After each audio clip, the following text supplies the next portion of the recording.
Ողջույն։ Այսօր մենք խոսելու ենք մի շատ սովորական թվացող բանից՝ մայոնեզից։ Բայց սա ուղղակի խոհարարական զրույց չի լինելու։ Քո ուղարկած նյութերի հիման վրա սա ավելի շատ մի իսկական հետաքննություն է լինելու։ Կփորձենք հասկանալ, թե իրականում ինչ է թաքնված այդ սպիտակ սոուսի մեջ, որը երևի բոլորիս սառնարաններում էլ կա։ Հա, իսկապես, նյութերը, որ նայում էի, շատ բազմաշերտ են։ Մի կողմից պատմություն ունենք, մյուս կողմից գրեթե լաբորատոր փորձեր, կարծես դետեկտիվ վեպ լինի։ Ու նաև բժիշկի նախազգուշացում կար, չէ։ Այո, շատ խիստ նախազգուշացում։ Ու մեր առաքելությունը, այսպես ասած, այս ամբողջը իրար կապելն է։ Հասկանալ, թե ոնց է մի պարզ սոուսը դարձել, արդյունաբերական գաղտնիքներով լի մի բան։ Դե ինչ, եկեք բացենք այս գործը։ Ու ինչպես ցանկացած լավ հետաքննություն, եկեք սկսենք հենց սկզբից։ Որտեղից է ընդհանրապես սա եկել։ Հետաքրքիր է, որ մի քանի վարկած կա, բայց բոլորն էլ մեզ տանում են 18-րդ դար։ Դեպի միջերկրական ծովում գտնվող Մենորկա կղզին, ավելի կոնկրետ Մաոն քաղաքը։ Ահա, այսինքն անունն էլ երևի այդտեղից է գալիս։ Ճիշտ այդպես։ Պատմությունը ըստ էության ռազմական է։ Ֆրանսիացի Դուքս դե Ռիշելեի խոհարարը պաշարման մեջ է լինում։ Սնունը շատ քիչ է, մնացել է միայն ձիթապտղի յուղ ու ձու։ Հա, կարող եմ պատկերացնել։ Երևի Դուքսն արդեն զանձրացել էր, չէ՞, անընդհատ ձվածեղ ուտելուց։ Հաստատ։ Ու խոհարարը հուսահատությունից մի փորձարկում է անում։ Ինչ է անում։ Վերցնում է ձվի դեղնուցները, ավելացնում է մի քիչ աղ, շաքար ու սկսում է դանդաղ կաթիլ ավելացնել ձիթապտղի յուղը։ Ու անընդհատ հարում է։ Ու ստացվում է էմուլսիա, հա։ Այո, թանձր համասեր զանգված։ Վերջում էլ մի քիչ կիտրոնի հյութ կամ քացախ թթվայնության համար ու վերջ։ Ծնվում է նոր սոուսը։ Որն էլ անվանում են մաոնյան սոուս։ Կամ մայոնեզ։ Հենց սա է այն օրիգինալը, այն ելակետային կետը, որի հետ պետք է համեմատենք այսօրվա արտադրանքը։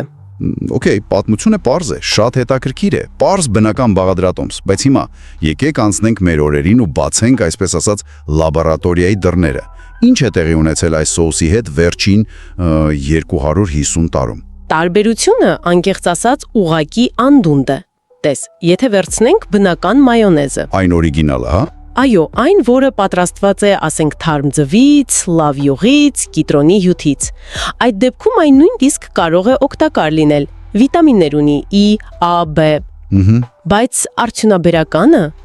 արդյունաբերականը արդեն լրիվ ուրիշ պատմություն է։ Այնտեղ խաղի կանոնները փոխվում են։ Իսկ ինչպես, ինչն են փոխում։ Ամեն ինչ սկսվում է խնայողությունից, իհարկե։ Թարմ լավ ձվի փոխարեն օգտագործում են ձվի փոշի։ Ավելի էժան է։ Լավ։ Որակյալ թանկ յուղի փոխարեն այն նոսրացնում են ջրով։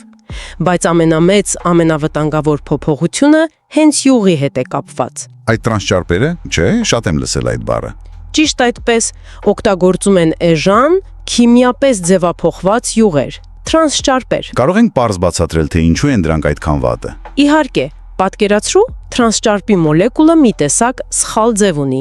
մի կառուցվածք, որը բնության մեջ չկա։ Հասկանալի է։ Ու մեր օրգանիզմի ֆերմենտները, որոնք պետք է մարսեն ճարպերը, դրան պարզապես չեն ճանաչում։ Այսինքն չեն կարողանում քայքայել։ Չեն կարողանում։ Արդյունքում դրանք չեն հեռանում օրգանիզմից, այլ կպչում են անոթների պատերին, կուտակվում ու առնչանում խոլեստերինային կուտակումներ, աթերոսկլերոզ ու սրտի շատ լուրջ հիվանդություններ։ Սպասիր, բայց մի բան տրամաբանական չի։ Եթե փաթեթի վրա գրված է թեթև կամ ցածր յուղայնությամբ, ես որպես սպառող մտածում եմ, դե սա ավելի առողջ տարբերակն է, որտեղ է այստեղ թաքնված խնդիրը։ Շատ լավ հարց։ Խնդիրը հենց այդ թեթևության մեջ է։ Ցածր յուղայնություն նշանակում է ավելի շատ ջուր։ Հա։ Իսկ որպեսզի այդ ջրիկ զանգվածը դառնա խիտ, սերուցքանման, ինչ են անում։ Ավելացնում են մի ամբողջ բանակ քիմիական նյութեր։ Խտացուցիչներ, էմուլգատորներ։ Այո։ Ու ամենատարածված խտացուցիչներից մեկը, որը հաճախ նույնիսկ չեն էլ նշում բաղադրության մեջ, օսլան է։ Ու հենց այստեղ է սկսվում ամենահետաքրքիրը՝ իրական փորձերը։ Փորձաքննությունը։ Ճիշտ այդպես, հետազոտողները վերցրել են մի քանի տեսակի մայոնեզ խանութից ու սկսել են ստուգել։ Առաջինը օսլայի թեստներ, չէ՞։ Այո,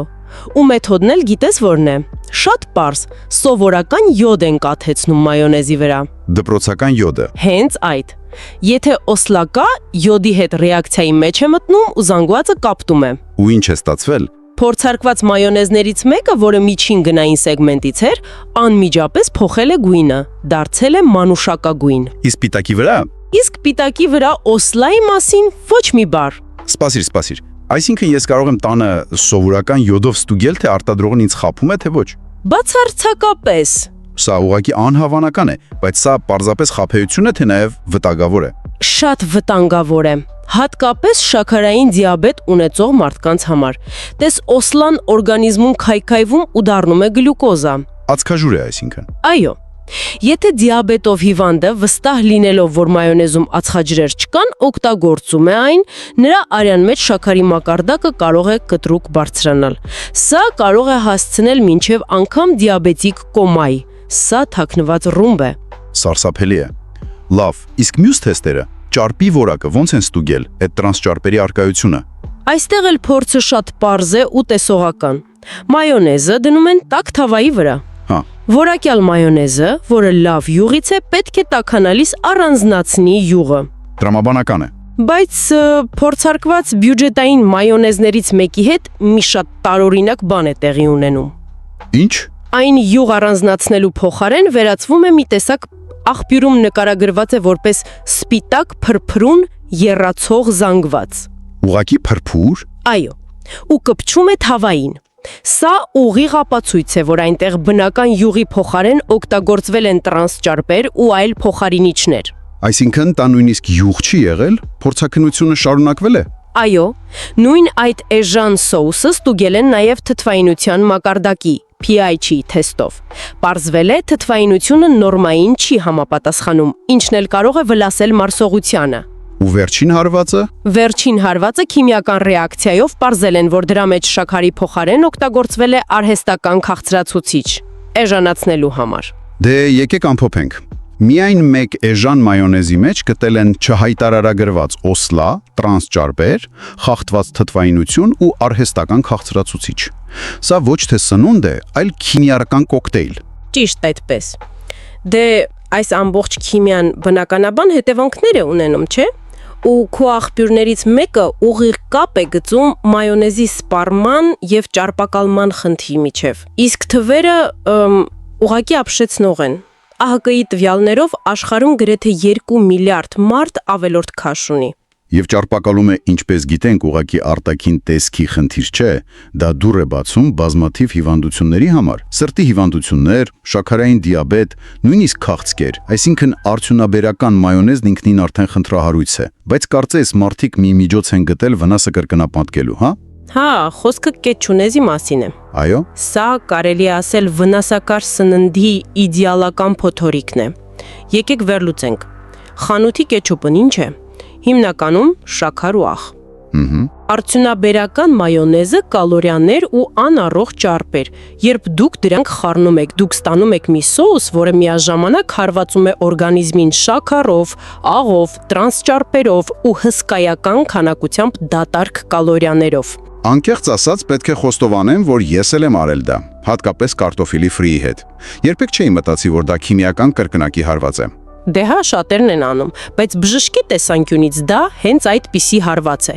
Ոչ մի սննդային արժեք չունի, բայց ծանրաբեռնում է լյարդը, ենթաստամոքսային գեղձը, սիրտը։ Այսպիսով մենք սկսեցինք 18-րդ դարի ռոմանտիկ պատմությունից ու հասանք 31-րդ դարի ճարպակալման համաճարակի խորհրդանիշներից մեկին։ Դե ինչ, մեր հետաքննությունը կարծես մոտենում է ավարտին։ Ժամանակն է եզրակացությունները ամփոփել։ Առաջինը կարծում եմ պարզ է։ Խանութի մայոնեզը ոչ մի կապ չունի իր բնօրինակի հետ։ Բացարձակապես։ Երկրորդ, դրանց մեծ մասը լի է վտանգավոր ճարպերով, չհայտարարագրված բաղադրիչներով, ինչպես օսլան եւ քիմիական հավելումներով։